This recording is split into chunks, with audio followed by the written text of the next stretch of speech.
वहां नॉर्वे के अंदर एक पत्रकार ने उनसे सवाल किया तो प्रधानमंत्री उनके सवाल का बिना जवाब दिए वहां से जाते हुए नजर आए, पूरे देश ने देखा।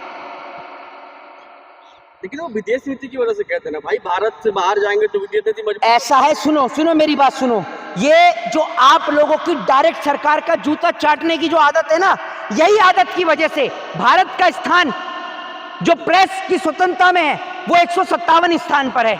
सिर्फ इसी वजह से, आप लोगों के सरकार के तलवे चाटने की वजह से, ये इतना क्रीम पाउडर लाली लिपस्टिक पोंछकर जो इस देश की गोदी मीडिया जो टीवी पर आकर हिंदू मुसलमान चलाती है ना, और एक बार भी ये गोदी मीडिया एक बार भी सरकार से इन्होंने पूछा नहीं कि पेट्रोल पर दाम बढ़ गए, डीजल के दाम बढ़ गए, दूध के दाम बढ़ गए। 70 साल पुराना नेहरू का हिसाब इस देश की गोदी मीडिया खोज कर लिया आती है। भेलपुरी के फायदे बता देती है, झालमुरी कैसे बनती है वो बता देती है, लेकिन इसकी औकात, हमारे देश की गोदी मीडिया की औकात इतनी सी भी नहीं है कि वो सरकार से मुखर होकर सवाल कर सके कि आज भारत की स्थिति क्या है। और बड़ी बात यह है कि आप कहते हैं कि India is a democratic country, Bharat एक लोकतांत्रिक देश है। कैसा लोकतांत्रिक देश है भाई, आप बताइए ना, कैसा लोकतांत्रिक देश है?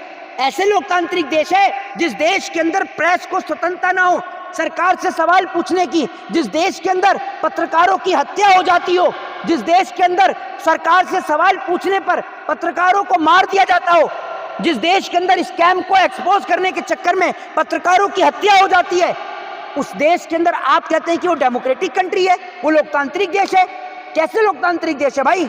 ये तो आज गुलाम देश है भारत एक तरीके से। यही करेंगे विदेशी पत्रकार। कौन है ये? कौन है ये?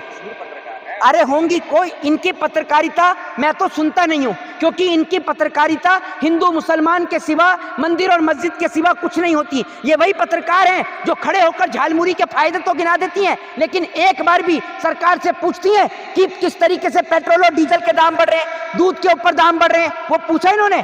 और प्रधानमंत्री से पूछना चाहिए कि अगर आप दूसरे देश के प्रधानमंत्री से मिल रहे हैं, अभी अगर यही काम राहुल गांधी ने किया होता ना, तो यही जिनका आपने नाम लिया अंजना कश्यप, ये राहुल गांधी के पीछे पड़ गई होती। लेकिन मजाल है, अब एक बार भी प्रधानमंत्री नरेंद्र मोदी से पूछ लें कि आपने विदेश के प्रधानमंत्री को उनको टॉफी दी मेलोडी की, आपको वहां पर बिजनेस की बात करनी चाहिए, रखना चाहिए।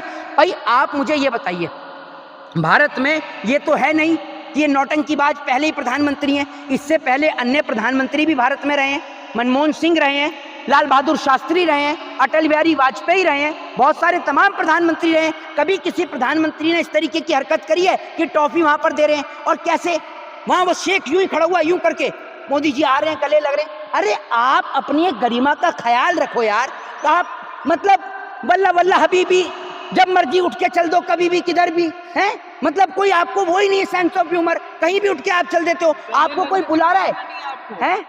उससे भी आपको परेशान? एक बात आप मुझे ये बताओ, मोदी जी से अगर ये होता, ईद भी है और ईद अभी आके भी गई है, कितनी बार शेख गले लगने आ गए हैं मोदी जी को?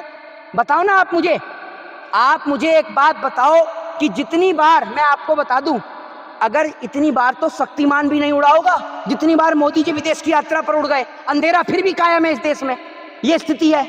अगर इतना शक्तिमान नहीं उड़ा, अगर इतना शक्तिमान उड़ जाता तो शायद अंधेरा साफ हो जाता। मोदी जी इतनी बार विदेश उड़ गए, फिर भी देश में महंगाई भी है, बेरोजगारी भी है, दूध के भी दाम बढ़ रहे हैं। और भारत का पड़ोसी देश है भूटान, जिसको हम तेल देते हैं, उस भूटान में तेल सस्ता है, भारत में तेल महंगा है, क्योंकि हमारे यहाँ पर पत्रकार नहीं, सरकार के प्रवक्ता बैठे हुए हैं। हमारे यहाँ पर मीडिया नहीं, हमारे यहाँ गोदी मीडिया पाई जाती है, इसलिए। टॉफी दे दी तो टॉफी से आपको क्या दिक्कत? टॉफी दे दी। हमारे यहाँ के बच्चों को कभी इन्होंने आज तक टॉफी दी है? वो कभी माथे पर सिक्का चिपका कर दिखाएंगे, वो सिक्का भी जेब में रख लेंगे, समझ रहे हैं? प्रधानमंत्री कम और सर्कस के मदारी ज्यादा लगते हैं ये आप समझिए। कभी सिक्का माथे पर चिपका कर दिखाएंगे। यार आप वहां पर उनको टॉफी दे रहे हैं, अगर उस टॉफी की जगह कोई बड़े प्रोजेक्ट की फाइल देते तो समझ में भी आते। हाँ, इनका नंबर है।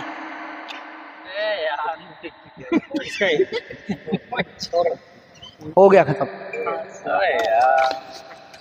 बता दूं कि अगर प्रधानमंत्री वहां पर टॉफी दे रहे हैं तो यहाँ की जनता को टोपी भी तो पहना रहे हैं। यहाँ की जनता को 15 लाख की टोपी पहना रहे हैं, नौजवानों को 2 करोड़ रोजगार की टोपी पहना रहे हैं। और न जाने जनता को और कौन कौन सी झूठी टोपी पहनाने का काम देश के प्रधानमंत्री कर रहे हैं, और वो पूरा देश देख रहा है। जिस तरीके से हमारे देश के प्रधानमंत्री देश एक ऐसी सिचुएशन से जूझ रहा है कि देश के लोगों को सोना चांदी खरीदने को मना कर दिया, दूध पर पैसों के दाम बढ़ा दिए, पेट्रोल और डीजल के दाम बढ़ा दिए, सीएनजी महंगी कर दी, और खुद प्रधानमंत्री विदेश की यात्रा पर टॉफी बांटने का काम कर रहे हैं। ये प्रधानमंत्री कभी भी जिन बेटियों के साथ, जिन बच्चियों के साथ रेप और बलात्कार हुआ, क्या कभी उनसे मिलने गए? कभी ये झालमुरी खाने चले जाते हैं, कभी वहां पर टॉफी देने के लिए चले जाते हैं। और देखिए, ये एक इम्प्रेस करने का तरीका ही तो और क्या है। उनका नाम क्या है? उनका नाम मेलोनी है, और उनको टॉफी कौन सी दी है इन्होंने? मेलोडी। तो सबको साफ नजर आ रहा है ना कि प्रधानमंत्री क्या कर रहे हैं। और वहीं दूसरे जो लोग हैं, देश के लोगों को ज्ञान बांट रहे हैं मुफ्त का कि आप कहीं मत घूमने जाइए, विदेशी यात्राओं से बचिए। और बड़ी बात ये कि दिन प्रतिदिन भारत देश का रुपया गिरता जा रहा है, उस पर ये आदमी चर्चा नहीं कर रहा। और सबसे बड़ी बात ये कि जैसे प्रधानमंत्री सवालों से बच के और भागते हुए नजर आते हैं, वही काम उन्होंने विदेश में भी किया। जब विदेश के अंदर, वहां नॉर्वे के अंदर एक पत्रकार ने उनसे सवाल किया, तो प्रधानमंत्री उनके सवाल का बिना जवाब दिए वहां से जाते हुए नजर आए। पूरे देश ने देखा। लेकिन वो विदेश नीति की वजह से कहते हैं ना भाई, भारत से बाहर जाएंगे तो विदेश नीति मजबूत। ऐसा है, सुनो मेरी बात सुनो। ये जो आप लोगों की डायरेक्ट सरकार का जूता चाटने की जो आदत है ना, यही आदत की वजह से भारत का स्थान जो प्रेस की स्वतंत्रता में है वो 157 स्थान पर है। सिर्फ इसी वजह से, आप लोगों के सरकार के तलवे चाटने की वजह से, ये इतना क्रीम पाउडर, लाली लिपस्टिक पोत कर जो इस देश की गोदी मीडिया जो टीवी पर आकर हिंदू मुसलमान चलाती है ना, और एक बार भी ये गोदी मीडिया एक बार भी सरकार से इन्होंने पूछा नहीं कि पेट्रोल पर दाम बढ़ गए, डीजल के दाम बढ़ गए, दूध के दाम बढ़ गए। 70 साल पुराना नेहरू का हिसाब इस देश की गोदी मीडिया खोज कर लिया आती है। भेलपुरी के फायदे बता देती है, झालमुरी कैसे बनती है वो बता देती है, लेकिन इसकी औकात, हमारे देश की गोदी मीडिया की औकात इतनी सी भी नहीं है कि वो सरकार से मुखर होकर सवाल कर सके कि आज भारत की स्थिति क्या है। और बड़ी बात यह है कि आप कहते हैं कि India is a democratic country, Bharat एक लोकतांत्रिक देश है। कैसा लोकतांत्रिक देश है भाई? आप बताइए ना, कैसा लोकतांत्रिक देश है? ऐसे लोकतांत्रिक देश है जिस देश के अंदर प्रेस को स्वतंत्रता ना हो सरकार से सवाल पूछने की, जिस देश के अंदर पत्रकारों की हत्या हो जाती हो, जिस देश के अंदर सरकार से सवाल पूछने पर पत्रकारों को मार दिया जाता हो, जिस देश के अंदर स्कैम को एक्सपोज करने के चक्कर में पत्रकारों की हत्या हो जाती है, उस देश के अंदर आप कहते हैं कि वो डेमोक्रेटिक कंट्री है, वो लोकतांत्रिक देश है। कैसे लोकतांत्रिक देश है भाई? ये तो आज गुलाम देश है भारत एक तरीके से। अंजना जी भी यही कह रहे हैं कि विदेशी पत्रकार कौन है ये?